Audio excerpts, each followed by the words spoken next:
Personne n'en parle. Cette image me choque. Ils m'ont forcé à purple le cadavre de ma mère, à manger sa chair en présence de mes enfants. Désiré Goyabaki, survivant du M23. Regarde ça. Et toi tu scrolles. Parce que c'est le Congo. Parce que c'est trop loin. Parce que ça dérange. Mais c'est réel.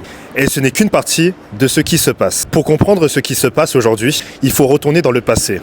La RDC possède, et a toujours possédé, d'énormes richesses convoitées par ses voisins. Et le monde entier.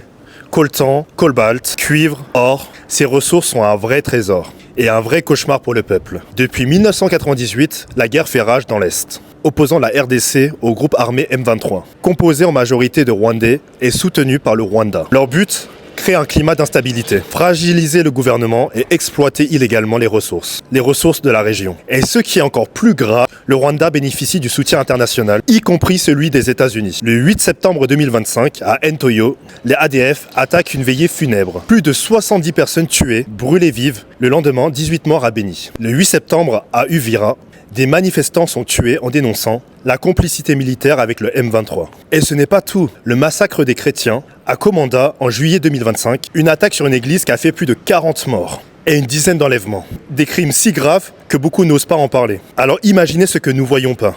Ces crimes ne sont pas des statistiques, ce sont des vies brisées, des âmes détruites, des traumatismes qui traverseront des générations. Pendant ce temps, des milliers d'enfants meurent de faim. Les récoltes sont détruites. Les infrastructures inexistantes, l'aide humanitaire insuffisante. La RDC saigne et le monde détourne le regard. Les puissances internationales, les multinationales, certains États et même certaines ONG ferment les yeux. Parce que la RDC est une mine d'or et que l'exploitation continue. Les accords de paix existent sur le papier, mais sur le terrain, rien ne change. Le monde préfère regarder ailleurs. Alors regarde encore une fois cette photo. Si cela te paraît insupportable, ce n'est qu'une fraction de ce qui se passe réellement là-bas. Il est temps de parler, de partager, de soutenir ceux qui sont sur place. Parce que si nous restons silencieux, nous devenons complices. Le Congo saigne. Ensemble, nous pouvons l'aider à guérir. Ne les oublions pas.